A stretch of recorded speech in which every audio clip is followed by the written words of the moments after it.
STF concede prisão domiciliar humanitária ao ex-presidente Fernando Collor. Ministro Alexandre de Moraes, relator do caso, seguiu o parecer da PGR e considerou que a comprovada condição de saúde de Collor justifica a medida. Olha que gracinha!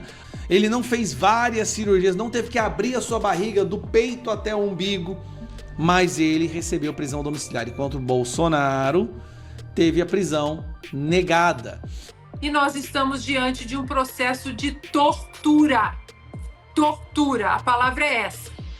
Agora, é bom que o ministro Alexandre de Moraes se lembre que o crime de tortura, ele não prescreve, nem no Brasil, nem em lugar algum do mundo. Olá pessoal, sejam bem-vindos. O meu nome é Bruno. Se você gosta e apoia o nosso conteúdo, então deixa o seu like e inscreva-se no canal.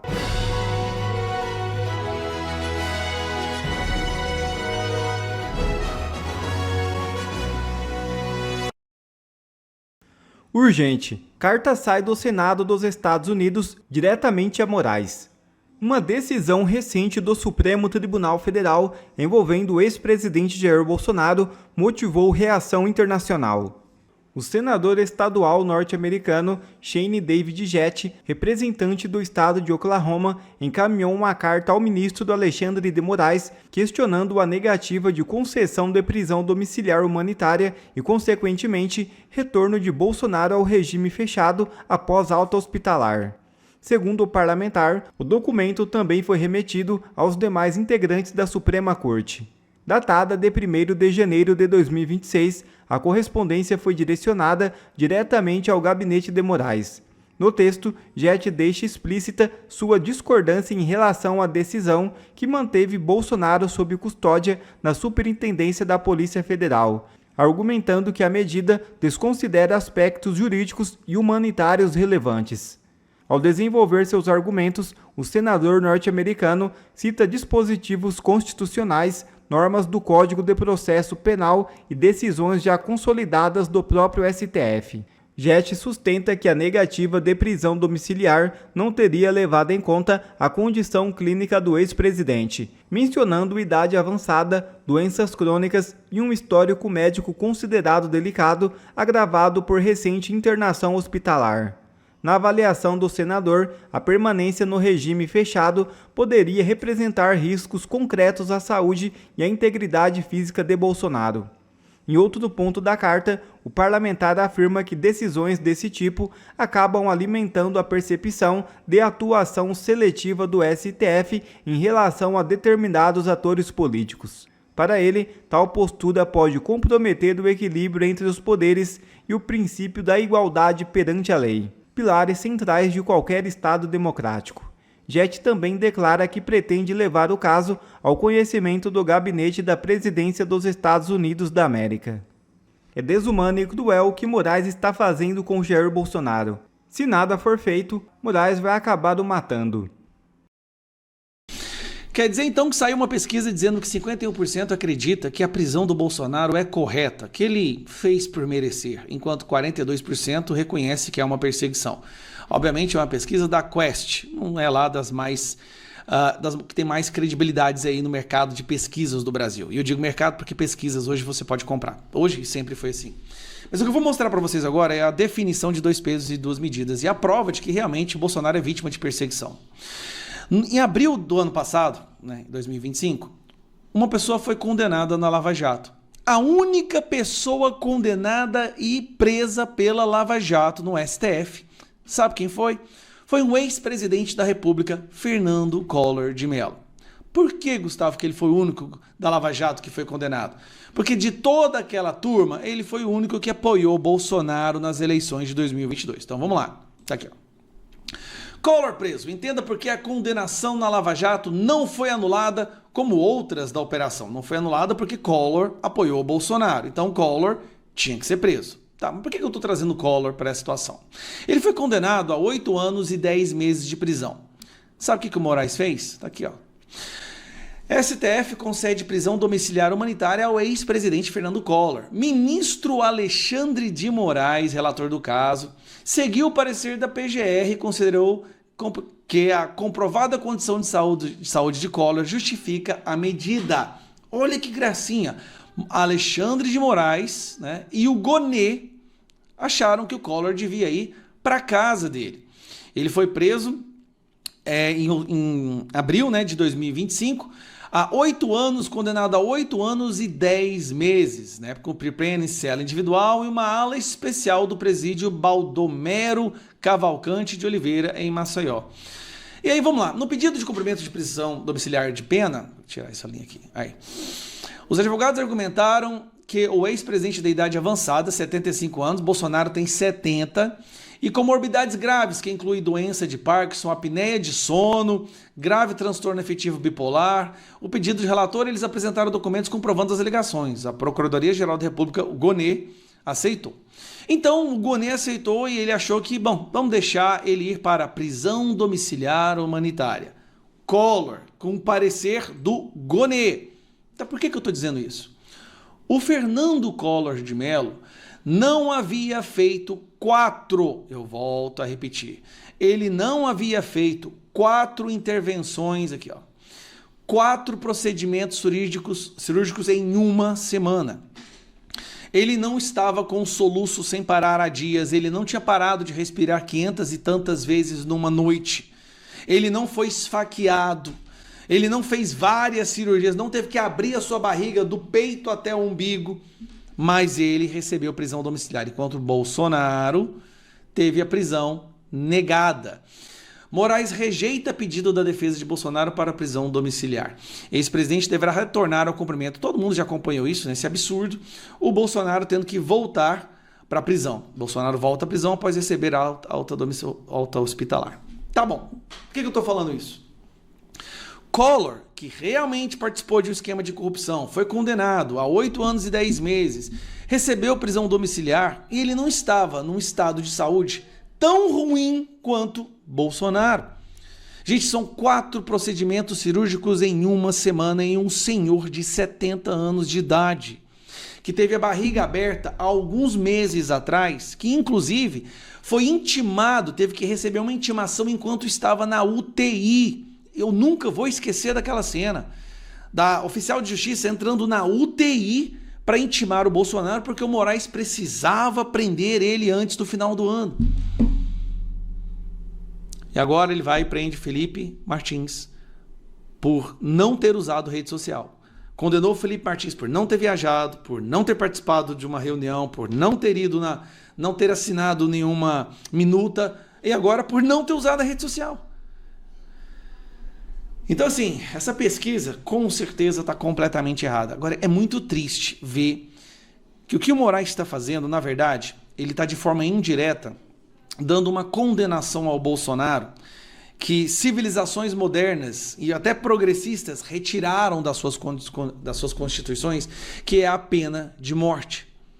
Não é a esquerda que sempre fala ser contra a pena de morte? Pois é isso que o Moraes está fazendo, só que como ele não pode assinar explicitamente condena o Bolsonaro à pena de morte, ele está criando um ambiente, uma atmosfera, uma situação onde o resultado não será outro. Faz isso ainda de Dubai. Viaja para Dubai, enquanto ele está no Dubai com a esposa dele, ele manda prender Felipe Martins e manda o Bolsonaro voltar para uma cela na Polícia Federal ao lado da máquina do ar-condicionado que não consegue dormir. Que nível de maldade é essa? A pergunta é, tá, e vocês não fazem nada? Quando é que vocês vão fazer alguma coisa? Nós temos uma chance agora em 2026, uma chance em 2026, que é fazer a maioria no Senado. Se nós não fizermos maioria no Senado, eu não sei o que vai acontecer com o Brasil. Porque somente a maioria no Senado é capaz de botar um freio nisso que tudo que está acontecendo. Tá? E só chegou nesse nível porque o Senado, com Pacheco e Alcolumbre, não fizeram nada. Chancelaram e carimbaram toda essa perseguição. Então, infelizmente, Bolsonaro está passando por isso. Mais uma vez, esse sofrimento. Mas aguenta firme, presidente. A gente não vai arredar, a gente não vai arregar, nós vamos para cima. Eles vão fazer maldades com a gente ainda. Eu sei que eu sou alvo, mas nós não vamos parar, presidente. Nós não vamos parar. Nós vamos continuar lutando até ver o senhor de volta em casa. E com fé em Deus, de volta na cadeira de presidente. Mas fazendo a referência do Adalberto Piotto, nós temos um ex-presidente, Fernando Collor de Mello, com apneia do sono, numa mansão, curtindo a sua vida. Nós vimos nas redes sociais um Sérgio Cabral, na comemoração da sua cobertura com a sua esposa, desejando feliz 2026 para quem quer que seja, e o presidente Bolsonaro padecendo uma tortura de uma forma física e emocional. Até quando isso vai durar? Uma pergunta difícil de ser respondida, não é, Segré? Boa noite, Segré. Boa noite, Piotto, Cauti, querido mestre Alexandre Garcia, e boa noite à nossa audiência. E como você disse, Segré, difícil, né, a gente falar feliz ano novo. Então, eu vou desejar um ano novo com forças renovadas e muita resiliência e muita coragem, porque nossa geração foi premiada com esse legado de luta pelo Brasil, porque é difícil, né, abrir a pauta aqui todos os dias, de segunda a sexta do nosso programa. Você também, Segré, todos os dias lá no Faroeste, e olhar as mesmas coisas, as mesmas atrocidades, as mesmas barbáries, as mesmas inconstitucionalidades, ilegalidades, e tudo veio aos poucos, né? Nós aqui da Revista Oeste, há muito tempo, há anos, né, nós estamos tentando alertar, olha, essa ditadura, esse regime totalitário de exceção, não acontece do dia para a noite, sempre vem aos pouquinhos, é um direito aqui de alguém que eu não gosto que é tirado, é um deputado bolsonarista que é caçado e jogado na prisão ilegalmente, como Daniel Silveira foi, e aí agora, como brilhantemente disse nosso mestre Alexandre Garcia, entre alguns pouquíssimos bons jornalistas da velha imprensa, há um certo soluço, querendo, né, trazer à tona o que de fato está acontecendo, porque quem estuda o passado entende que regimes totalitários, eles não pegam um lado apenas. Regimes de exceção,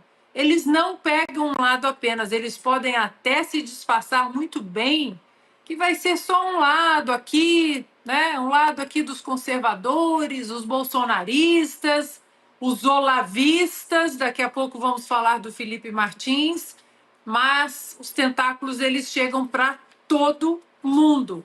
E eu fico muito impressionada, Segré, que um governo que tem um ministério dedicado aos direitos humanos, ele continua no mais absoluto silêncio em relação ao sadismo, porque a palavra é essa. Alexandre de Moraes é sádico em relação ao presidente Jair Bolsonaro. Esse ministério nunca se pronunciou em relação aos presos do 8 de janeiro, aos idosos, às pessoas com comorbidades, presos inconstitucionalmente. E para que serve o nosso dinheiro? Para esse ministério? Porque Ministério dos Direitos de um lado só do espectro político-ideológico não vale. Tem que ser o Ministério dos Direitos Humanos. E as pessoas, por mais que elas tenham o seu lado político, o seu lado ideológico, os direitos são os mesmos. Então, isso que nós estamos vendo aos poucos é um sadismo que a gente só vê nas páginas mais nefastas da história, Segré. No comunismo, no nazismo, nos regimes que visavam o sofrimento humano. E é isso que Alexandre de Moraes quer em relação ao presidente Bolsonaro. Mostrar para o Brasil o sofrimento. É isso que eu posso fazer com quem me desafiou. Só que o presidente Bolsonaro, ele nunca, como ele mesmo sempre disse, ele nunca saiu das 4 linhas, ele nunca cometeu nenhuma ilicitude, nenhuma inconstitucionalidade, ele nunca inflamou golpe algum, muito pelo contrário, ele sempre tentou pacificar o país e nós estamos diante de um processo de tortura. Tortura, a palavra é essa. Agora, é bom que o ministro Alexandre de Moraes se lembre que o crime de tortura, ele não prescreve, nem no Brasil, nem em lugar algum do mundo. O presidente do Supremo Tribunal Federal, Luiz Edson Fachin, defendeu a independência e a transparência do judiciário em mensagem de fim de ano. Na declaração, Fachin afirmou que a autonomia da magistratura e da segurança jurídica são imprescindíveis para o fortalecimento da democracia. O ministro destacou que a confiança da sociedade no judiciário é construída pelas coerências das decisões, responsabilidade institucional e transparência. Fachin também projetou 2026 como um ano de esperança renovada e fortalecimento institucional com a Constituição como limite e referência para o país. E em 2026, o STF deve enfrentar julgamentos de grande repercussão, como ações sobre foro privilegiado, trabalho em aplicativos, bloqueio de redes sociais e a lei da anistia. Também está no radar da Corte processos relacionados à morte de Marielle Franco, aos atos do 8 de janeiro e às investigações envolvendo o ex-presidente Jair Bolsonaro. Começo contigo, Carlos Cauty. Boa noite, feliz ano 2026 de novo, que a gente já se viu, mas não é incongruência falar sobre autonomia da magistratura, segurança jurídica e fortalecimento da democracia com isso que estamos observando? E principalmente transparência com aquilo que a gente viu nos últimos meses. Boa noite, Segré. Boa noite, Piotr. Boa noite, Ana. Boa noite, mestre Alexandre Garcia. Bom ano para todos e bom ano para vocês que estão na audiência também. O ministro Fachin defende a transparência do Supremo Tribunal Federal, do Judiciário em geral, mas sequer sabemos quantos jatinhos da FAB foram utilizados pelos ministros do STF, porque o Lula enfiou sigilo em cima das viagens que são feitas utilizando a Força Aérea Brasileira, os aviões da Força Aérea Brasileira. Acabou até a gasolina desses aviões que tiveram que ficar na base aérea de Brasília, um certo ponto por excesso de uso. Não sabemos sequer o que acontece no caso do Banco Master, com o Toffoli colocando sigilo total em uma investigação que não tem nada a ver com o Supremo Tribunal Federal, e eles vêm falar de transparência, vêm falar de independência do Supremo Tribunal Federal, sendo que existe um consórcio entre o Supremo Tribunal Federal e o governo federal, o governo Lula, para governar o país, atropelando decisões do Legislativo. E qual é a dignidade que um judiciário, como um todo, não só o Supremo, mas como um todo tem, quando juízes, a maioria dos juízes do Brasil, recebem super salários, muito além do teto constitucional. Os juízes no Brasil que recebem super salários são os primeiros a violar a lei, os primeiros a violar a Constituição que impõe um teto salarial, e eles superam pontualmente esse teto com penduricalhos, com invencionices várias, ganhando até milhões de reais de contra-cheque, e depois o Fachin defende independência, transparência e o bom nome do judiciário. Mas como? Qual que é a percepção que a população brasileira tem de um judiciário como esse, que não tem nenhum problema moral em obter esses salários muito acima daquilo que deveriam, e muito acima também da média salarial do Brasil, e por outro lado não tem nenhum problema em soltar bandidos, como a gente viu esse ano, né, que acaba de terminar no Rio de Janeiro, bandido com 80 passagens pela polícia vai lá e o Tribunal do Rio solta ele depois de mais um assalto, dizendo que não é possível prever o futuro, que ele possa delinquir novamente. Então, assim, é claro, é evidente que o ministro Fachin, como presidente do Supremo Tribunal Federal e, portanto, nesse momento, chefe do Poder Judiciário do Brasil, deve fazer um profundo meia-culpa e uma profunda análise, né, sobre quais são os méritos, mas os deméritos também de um Poder Judiciário que, francamente, saiu fora de qualquer controle, sem contar, claro, os abusos que a gente vê por parte do ministro Alexandre de Moraes, abusos não apenas contra a lei, contra a Constituição, mas até mesmo contra o bom senso, com essa truculência, com essa crueldade, né, com essa arbitrariedade contra o ex-presidente Jair Bolsonaro, que não tem nenhuma explicação, senão uma profunda perversão de um ministro do Supremo que vê em Jair Bolsonaro uma figura da qual se vingar, né, da qual que torturar, porque está certo, isso é tortura em qualquer país do mundo, né, e também em outros casos, como por exemplo, a gente falará isso em breve, do Felipe Martins, que virou um fetiche para o ministro Alexandre de Moraes e que está se tornando francamente algo inconcebível e indefensável até mesmo por aqueles jornalistas que até ontem justificavam esses excessos, esses abusos do ministro Moraes como feitos em defesa da democracia. A democracia foi salva, mas os abusos continuam. Então até eles estão começando a se questionar até quando Alexandre de Moraes vai continuar perseguindo essas pessoas.